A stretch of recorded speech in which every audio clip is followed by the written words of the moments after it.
37. The Ghost King visits Tripitaka Tang at night. Wukong, through wondrous transformation, leads the child. We were telling you about Tripitaka sitting in the Chen Hall of the Precious Grove Monastery. He meditated for a while beneath the lamps on the water litany of King Liang, and he read for a while the True Sutra of the Peacock. Not until about the hour of the third watch did he wrap up the scriptures again in his bag. He was just about to get up and walk over to his bed when he heard the weird moan of a strong gust outside the door. Fearing that it might blow out the lamp, he tried hurriedly to shade it with the sleeve of his gown. When he saw the lamp flicker, he began to tremble, but at the same time, he was overcome by fatigue and soon dozed off with his head resting on the reading desk. Though his eyes were closed, he still seemed to be half-conscious, able to hear all the time the continuous sighing of the dark wind outside his window. What a wind! Truly it whistled and whiffled. It swayed and scattered. It whistled and whiffled as fallen leaves flew. It swayed and scattered the floating clouds. Heaven's stars and planets were all darkened. The whole earth's dust and sand were strewn afar. For a while it was fierce. For a while it was mild. When mild, bamboos and pines beat out their pure rhymes. When fierce, waves of lakes and rivers heaved and churned. It blew till mountain birds grew restless, their voices choked. And sea fishes had no peace as they tossed and turned. Windows and doors fell off in both east and west halls. Gods and ghosts glowered in hallways front and back. The Buddha hall's flower vase was blown to the ground. The oil chalice tumbled and wisdom lamp grew faint. The incense urn turned over and ashes spilled out. The candlesticks were tilted as flames changed to smoke. Banners, sacred canopies were all awry. Bell and drum towers were shaken to the roots. In his dream, the elder seemed to hear, after the wind had passed, a faint voice outside the Chen Hall crying, "Master." He raised his head in his dream to look and discovered a man standing outside the door who was soaked from head to toe. As tears rolled down from his eyes, he kept calling, "Master." Tripitaka rose up and said, "Could you be a goblin or a ghost, a fiend or a demon, coming to mock me at the depth of night? I am neither a rapacious nor a wrathful person, but rather an honest and upright priest. Having received the imperial decree from the great Tang in the land of the East, I am on my way to the western heaven to seek scriptures from Buddha. I have 3 disciples under my command, all valiant men able to tame tigers and subdue dragons, heroic warriors capable of repelling demons and extirpating monsters. If they see you, you will be reduced to powder and dust. Take note, therefore, of my compassionate intent and my mind which knows how to use skillful means. Leave this place, go somewhere far away while there's still time, and don't come up to the door of our Chen Hall." Reclining firmly by the door of the hall, the man said, "Master, we are not a demon or monster, nor are we a goblin or bogey. If you are not that kind of a creature," said Tripitaka, "why are you here so late in the night?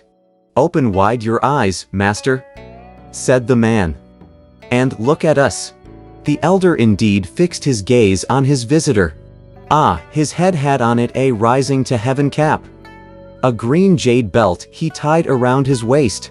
He wore on his body a reddish-brown robe with dancing phoenixes and flying dragons. His feet trod on a pair of carefree boots of embroidered cloud pattern. His hands held a white jade token adorned with planets and stars. His face seemed the immortal king of Tai Mountain. His form was like the civilized Lord Wenchang. When Tripitaka saw this figure, he paled with fright and hurriedly bowed low before his visitor, shouting, "Which dynasty do you belong to, Your Majesty? Please take a seat." He then tried to take hold of his visitor's hands, only to find that he succeeded in grasping nothing but thin air. Spinning around, he sat down and looked. There was the man again. The elder asked once more, "Your Majesty, in what region are you a king?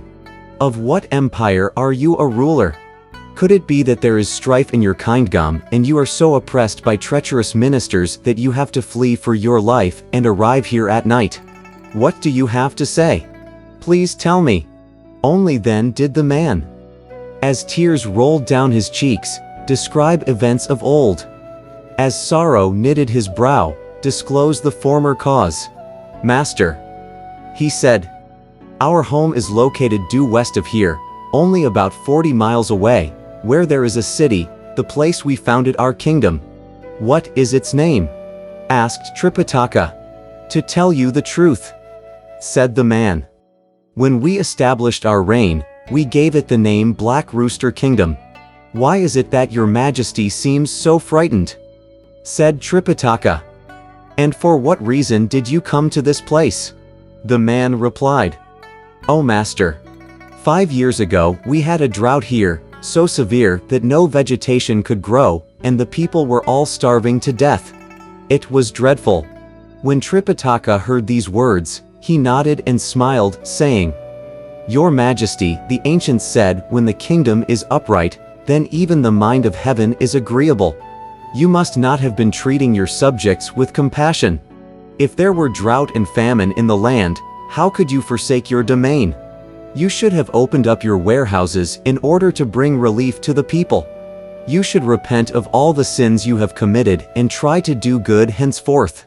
When you have freed and pardoned those who were unjustly accused and condemned, then the mind of heaven will be pacified, and the winds and the rains will become timely and auspicious once more." "The warehouses in my kingdom," said the man, "were all empty, and both our revenue and food were exhausted. The salaries for our civil and military officials had to be stopped, and there was not meat in our royal diet. I attempted to imitate the way King Yu conquered the flood, by suffering with our people, by ritual cleansing, maintaining a vegetarian diet, and practicing abstinence. Night and day we offered prayers and incense to heaven. This went on for 3 years, but all we had as a result were parched rivers and dried wells. As we reached our most desperate moment, there came to us suddenly from Zhonan Mountain a Taoist of the Complete Truth Order, who was able to summon the wind and call for rain, to transform rock into gold. He first presented himself to the civil and military officials, and then he met with us. We, of course, invited him to ascend the liturgical platform and offer prayers, which were indeed efficacious. As he struck aloud his ritual placard, torrential rain came down in a moment.